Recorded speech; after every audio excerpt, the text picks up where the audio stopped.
Thank you for joining me for today's episode of Once Upon a Crime. This marks the final episode of Season 9, and we'll be taking a short summer break before returning with brand new content on July 21st. But don't worry, there's plenty to keep you entertained in the meantime. With over 350 episodes in our archive, it's the perfect time to catch up or revisit some of your favorites. Whether you're relaxing on the beach, hitting the road, or lounging poolside, we've got you covered. Be sure to check out our Spotify playlist featuring some of our best summer-themed true crime episodes. There's a link for you in the show notes. This week, I'll be sharing a case pulled straight from today's headlines. He was the voice behind one of television's most memorable Native American characters, a musician, an advocate, and a storyteller, and for many, a symbol of quiet resistance in a world that so often overlooks Indigenous voices.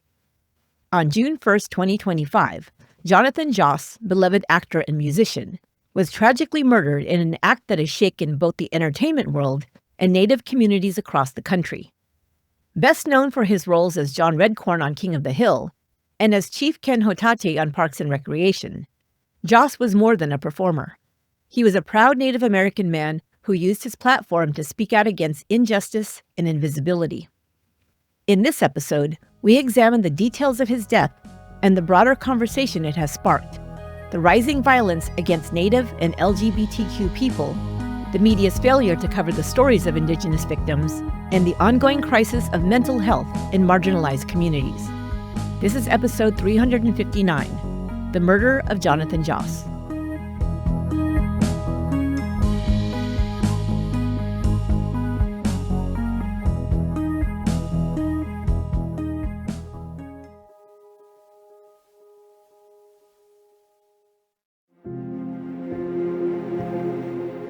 Before he became the unmistakable voice of John Redcorn, before the lights of Hollywood and the stage, Jonathan Joss was simply Jonathan Gonzalez, a boy growing up in the vibrant heart of San Antonio, Texas. Born on December 22, 1965, Joss was of White Mountain Apache and Comanche descent, and his childhood was steeped in culture and family tradition. His parents ran a Mexican restaurant, where he was surrounded by stories, music, food, and the deep-rooted community that would later shape both his artistry and identity. After graduating from McCollum High School in 1984, Joss took a winding educational path, first enrolling at Texas State University, then later attending San Antonio College, ultimately earning a degree in theater and speech from Our Lady of the Lake University in 1990. That formal training laid the foundation for what would become a long and meaningful career in entertainment. He stepped onto the screen in the early 1990s, landing his first film role as Medic Del Rio in 8 Seconds in 1994. That same year, his career gained momentum with appearances in several episodes of Walker, Texas Ranger, introducing him to television audiences and marking him as a rising Indigenous actor in a space where representation was rare. But it was in 1997 that Jonathan Joss stepped into the role that would define much of his legacy. After the tragic passing of actor Victor Aaron, Joss was cast as John Redcorn on King of the Hill, beginning in the show's second season. His portrayal of the Native American healer was grounded, heartfelt, and rich with quiet complexity, a performance that resonated with viewers and helped redefine how Indigenous characters could be represented in mainstream animation. Over the next 2 decades, Joss continued to leave his mark across film and television. From Comanche Moon to The Magnificent Seven, and from True Grit to Tulsa King, his roles reflected both range and intention. And between 2011 and 2015, he brought to life another memorable character, Chief Ken Hotate on Parks and Recreation, infusing humor with cultural insight. Joss's creative expression wasn't limited to the screen. He was the frontman of the Redcorn Band, blending rock and Indigenous storytelling. He also ventured into entrepreneurship, launching a line of spice rubs in 2011, a nod perhaps to his culinary roots.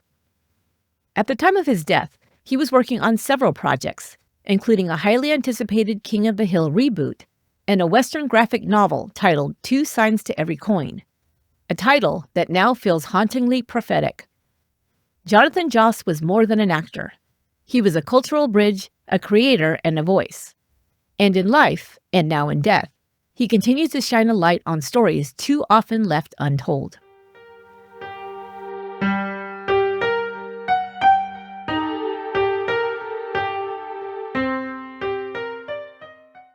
In February of 2025, just months before his death, Jonathan Joss entered into a new chapter of his life.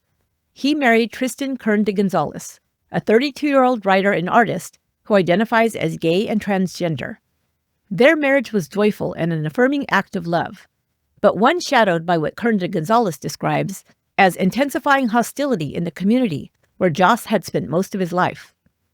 That community was San Antonio, the very city where Joss was born, raised, and had returned to live in his childhood home.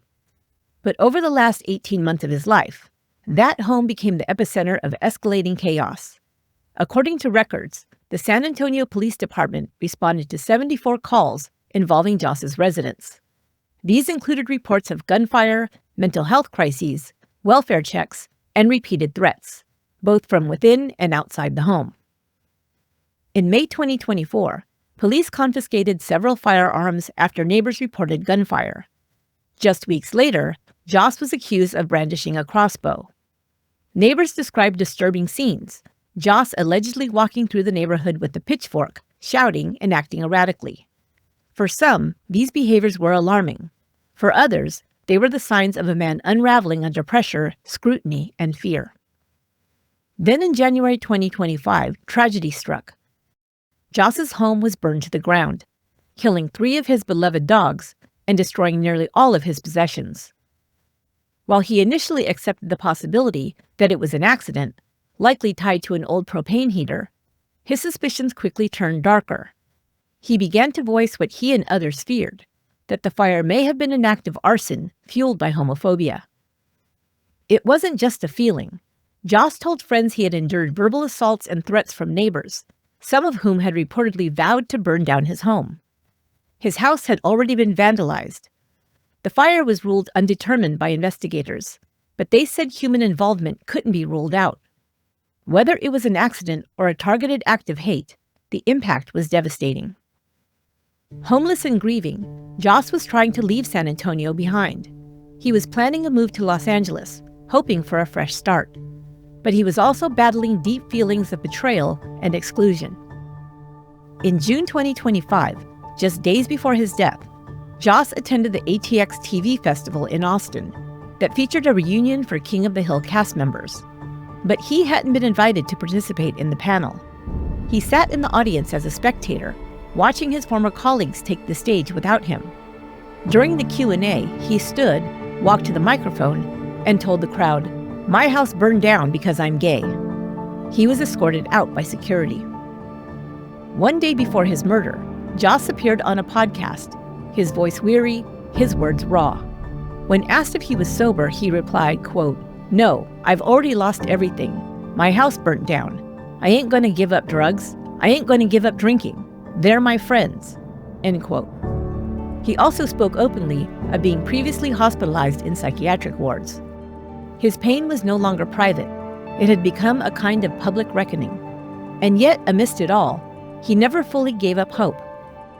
Just a month before his death, he shared a message on Facebook, one that now reads like a quiet defiance in the face of despair. Quote, "We may have lost our home, but not our hope. We're moving forward with love, humor, and a little elbow grease. And we're incredibly grateful for every ounce of support." Jonathan Joss was fighting to survive, not just the pressures of public life or the fallout from years of personal struggle, but the weight of being an Indigenous queer artist in a world that often doesn't make space for that kind of complexity. And then, on June 1st, 2025, it all came to a devastating end.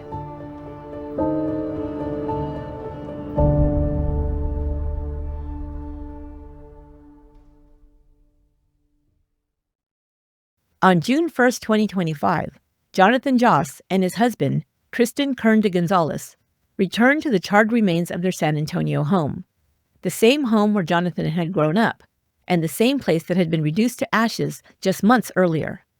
They were there for something simple, to check their mail. But what they found shattered them. In the rubble, they discovered the skull of one of their dogs, along with its harness, placed in plain sight. To them, it wasn't just an eerie coincidence. It was a deliberate act of cruelty. They believed a neighbor had put it there to taunt them. The emotional weight of the discovery was too much. Joss, heartbroken and overwhelmed, began marching up and down the street, yelling in grief, clutching a pitchfork. Moments later, according to Kern de Gonzalez, Sigfredo Ceja Alvarez, a 56-year-old neighbor, pulled up to the scene. Alvarez, according to Kern de Gonzalez, began yelling homophobic slurs, and then drew a gun from his lap and fired multiple rounds. Joss was struck several times and killed instantly. He died just feet away from his husband, unarmed, grieving, and vulnerable. Tristan Kern de Gonzalez issued a searing public statement that same day, recounting the trauma. Quote, "Jonathan and I had no weapons. We were not threatening anyone. We were grieving. We were standing side by side. When the man fired, Jonathan pushed me out of the way. He saved my life.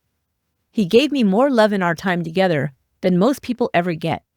He was murdered by someone who could not stand the sight of two men loving each other. I told him how much he was loved. I will protect what he built." End quote.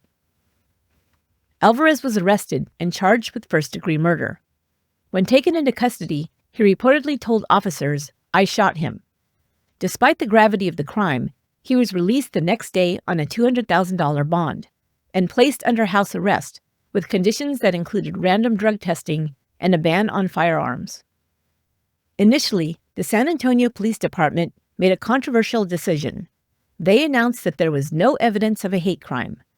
That statement sparked outrage from LGBTQ+ advocates, Native activists, and Joss's many supporters. Under intense public pressure, Police Chief William McManus walked back the statement just days later. Quote, "We understand that many in the LGBTQ+ community are feeling anxious and concerned. That premature statement shouldn't have been made. I own that." End quote. The investigation remains ongoing, with hate crime enhancements being considered. But in Texas, those enhancements only come into play during sentencing. There is no separate charge for hate crimes under state law. On June 5th, the SAPD and Pride San Antonio held a community forum to address concerns. Stories shared there highlighted long-standing distrust between the LGBTQ+ community and law enforcement. One attendee spoke of her gay brother's unsolved 2023 murder, calling attention to a painful pattern, violence that was ignored, and marginalized lives treated as disposable by SAPD, according to some. SAPD later issued a formal statement affirming their commitment to all communities, citing the over 70 calls to Joss's residents, ongoing contact by neighborhood officers, and involvement from the mental health unit. Still, many felt those efforts were not enough and came too late.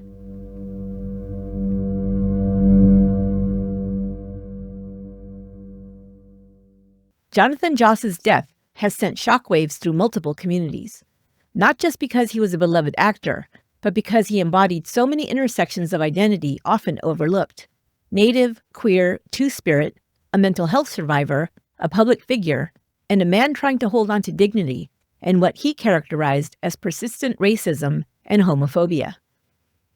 Many Native American cultures have long honored individuals who exist outside rigid gender or sexuality norms. Known traditionally as two-spirit people, they often held special roles and responsibilities within their tribes, such as healers, spiritual leaders, and artists. But in today's world, two-spirit and LGBTQ+ Native individuals often face intensified discrimination and invisibility, both within Indigenous spaces and beyond them. A 2025 report by the Human Rights Campaign found that Indigenous LGBTQ+ and two-spirit people face disproportionate rates of violence, and a 2021 study revealed that nearly 90% of Native LGBTQ2 respondents had experienced multiple forms of violence. For advocates like Maya Soto of American Indians in Texas and the Spanish Colonial Missions, or AIT-SCM, Jonathan's death is a stark reminder of these urgent, underreported realities. Quote, "Jonathan was not only a beloved actor and artist, but also a powerful voice for Indigenous representation and cultural pride. His passing underscores the reality that no segment of our community is untouched by this crisis. No one should ever be made to feel unseen or unsafe." End quote. Police and witness accounts, along with the recently surfaced video taken on the day of Jonathan Joss's death, show him visibly agitated and under significant mental stress. In a podcast interview recorded just one day before his murder, Joss openly discussed the mental health challenges he had been facing for some time. His husband also shared that Jonathan continued to struggle with stress and tension stemming from conflicts in his San Antonio community, stress that had taken an emotional toll and at times led to erratic behavior. While there is some debate about whether the threats Jonathan perceived were real or imagined, one thing is certain. At the time of his murder, he posed no threat to anyone, least of all to Mr. Alvarez, who chose to respond with deadly force. Some neighbors described Joss as a, quote, persistent problem in the neighborhood, and speculated that Alvarez had simply snapped. But Joss had not lived in that neighborhood for nearly 5 months. His home had been destroyed in a fire, and there was little indication that he would be returning to live there. It was Alvarez, not Joss, who brought a firearm to the scene, approached Joss while he stood in front of his former home, and shot him in cold blood. In truth, Alvarez was the real threat to the community in that moment. Media coverage has largely emphasized Joss's past behavior and tensions with neighbors, while giving little attention to his mental health struggles. As advocate Maya Soto points out, this omission reflects a broader failure to address the mental health disparities faced by Indigenous people, which are rooted in historical trauma, systemic neglect, cultural disconnection, and limited access to appropriate care. Quote, "In Texas," Soto notes, Native communities report higher levels of severe psychological distress than the general population, yet remain among the least likely to receive culturally informed or accessible care. She further emphasizes that Native men and boys, Two-Spirit, and non-binary individuals are often left out of the national mental health conversation altogether. In my view, had Joss not been a well-known actor, his story may never have reached beyond the San Antonio news cycle. His fame ensured headlines, but the deeper truths behind his struggles and his death remain underreported and misunderstood. From his work on King of the Hill to his musical performances, his activism, and even his spice rub business, Jonathan Joss radiated creativity, humor, and love. He died as he lived, boldly, vulnerably, and unapologetically himself. His murder is a tragedy, but also a call to action. For better laws, for true hate crime accountability, for culturally informed mental health support, for the right of every person to live and love without fear. As we close today's episode, we want to honor the life, love, and legacy of Jonathan Joss, a gifted artist, a fierce advocate, a proud Indigenous and queer man, and a person who refused to be silent in the face of injustice. If you heard parts of Jonathan's story today and saw reflections of your own, if you've ever felt unseen, unsafe, or unwelcome in your own community or workplace, please know you are not alone, and you do not have to navigate it alone. We encourage anyone in need of support to reach out to trusted organizations like the Trevor Project for LGBTQ+ youth and young adults in crisis.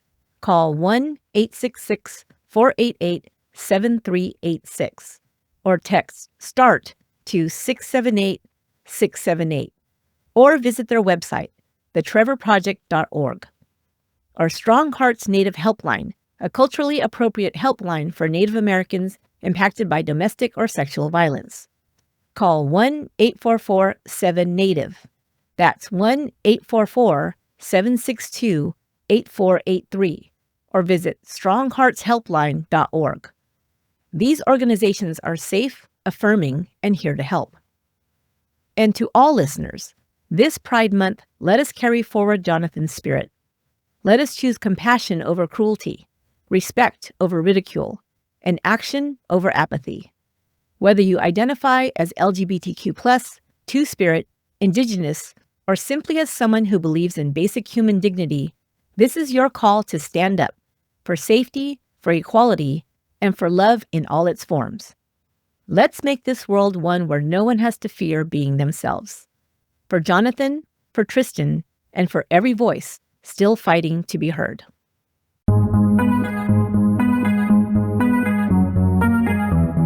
That will do it for this episode of Once Upon a Crime. Stay connected with us on our social media channels to keep up to date on our new season, upcoming events, news, and more. Go to our website, truecrimepodcast.com, for all the links to our Facebook page and group, Instagram, and TikTok. Once Upon a Crime is written and produced by me, Esther Sanchez Ludlow. My executive producer is Lorena Garcia. Until next time, be good to one another.